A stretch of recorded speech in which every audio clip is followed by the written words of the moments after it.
Isen Xhemaili është zgjedhur kryetari i Këshillit të Komunës së Tetovës pasi 3 muaj radhasi puna e këtij këshilli ishte e bllokuar.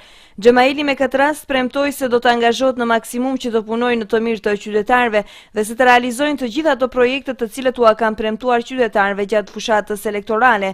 Edhe koordinatori i grupit të këshilltarëve të VMRO-s Goran Jovanovski bëri të ditur se marrëveshja me BDI-n është në interes të gjithë qytetarëve të Tetovës. Ai më tej ka shtuar se së shpejti do të bëhen publike dhe sektorët me të cilët do drejtoj VMRO DPMN.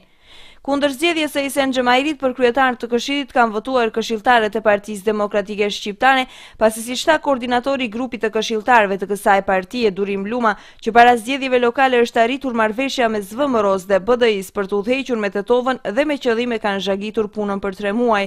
Pas formimit të Këshillit të Komunës së Tetovës, sot është paraqitur në një konferencë për mediat edhe kryetaria e Komunës së Tetovës Teuta Arifi, e cila i ka hedhur poshtë të gjithë spekulimet që janë bërë ditëve të fundit për marrëveshje mes BDI-s dhe VMRO DPMN-s se do të ngritet kish në Tetovë.